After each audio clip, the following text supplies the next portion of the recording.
La forêt est un habitat pour toute une faune riche et variée. Christian, un passionné de nature, nous emmène dans la forêt pour nous faire découvrir des traces laissées par le passage des animaux.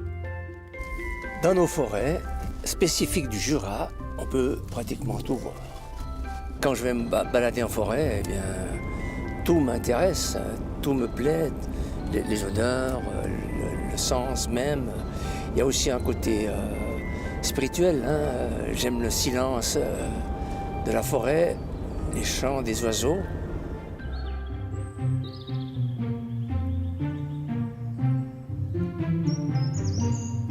Alors maintenant, nous allons partir un petit bout sur la route goudronnée, on part ensuite dans la forêt.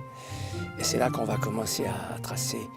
Espérons découvrir des indices de présence du cerf. En tout cas, les traces, on espère, quoi. Les techniques pour repérer les traces animales sont simples et demandent surtout de l'attention. L'utilisation de ces indices est aujourd'hui un outil essentiel pour les scientifiques afin d'observer et de mieux comprendre la vie des animaux. Chacun peut voir des traces en forêt, mais il est essentiel d'être patient et attentif.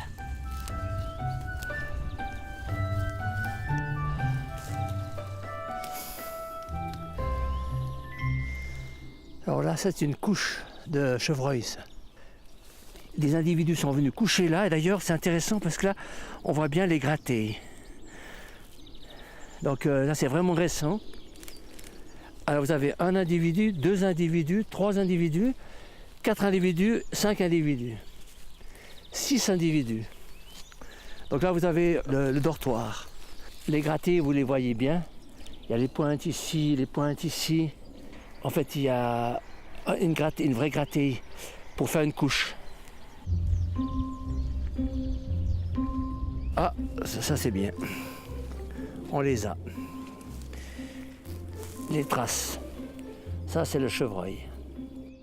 Le chevreuil, le cerf ou le sanglier laissent derrière eux des empreintes avec 2 pinces, plus ou moins marquées. Ils marchent sur leurs sabots, ce sont des ongulés. Les sabots du cerf ont une face interne rectiligne et une face externe convexe. L'empreinte d'un sanglier est immédiatement reconnaissable grâce à la présence de 2 gardes en arrière des 2 sabots. D'autres animaux ont des empreintes comportant de petites pelotes plus ou moins rondes avec des traces de griffes telles que les renards, les blaireaux ou les chiens. La forme de l'empreinte d'un renard est proche de celle d'un chien de même taille, mais souvent plus ronde. Ils marchent sur leurs doigts, ce sont des digitigrades. L'humain, lui, est un plantigrade en marchant sur la plante de ses pieds. Quant à la forme très caractéristique en Y que l'on peut voir principalement dans la neige, c'est la trace laissée par le lièvre. Mais les animaux laissent derrière eux d'autres indices de leur passage. Voilà, ça c'est indice de présence du chevreuil, c'est la moquette. L'excrément du chevreuil, on appelle ça moquette. Les crottes de chevreuil sont reconnaissables par leur forme allongée, alors que les crottes du cerf ont une forme de châtaigne. Elles sont aussi nettement plus grandes. Alors là, justement, nous avons une indice toujours plus précise du cerf, parce qu'il y a les fumées, donc les excréments. Là, c'est déjà pour moi un mâle. Donc voilà, ça c'est preuve directe que le cerf est passé par là.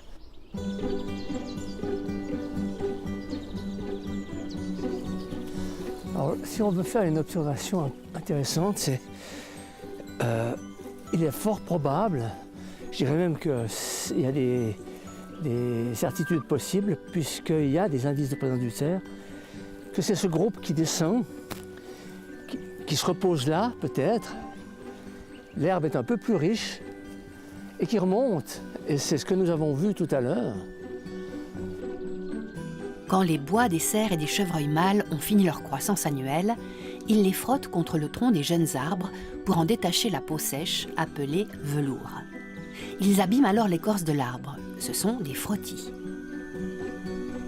Quand un grand cerf se frotte contre un arbre, l'arbre, il ne reste plus grand-chose. Hein. Il enlève pratiquement toute la masse d'écorce qui entoure à la hauteur de ces bois. Hein. La forêt recèle encore d'autres indices de présence des animaux, tels que les terriers de renards et de blaireaux. La taille des galeries souterraines étant parfois si grande qu'il n'est pas rare de voir les 2 espèces cohabiter. En scrutant le sol, on peut aussi découvrir des restes de cadavres qui témoignent de l'activité des animaux en forêt. Comme ici, la colonne vertébrale d'un serpent ou le crâne de ce jeune renard qui est fréquemment capturé par le hibou grand-duc ou l'aigle royal. Ou encore les cônes d'épicéa décortiqués qui indiquent la présence des écureuils.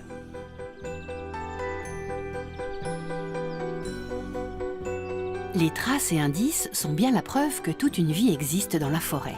Et ces observations peuvent parfois, avec un peu de patience et de discrétion, amener à faire de belles rencontres. Nous avons un magnifique brocard. Et puis en plus, là, je suis exactement comme je veux. Le vent est contre moi.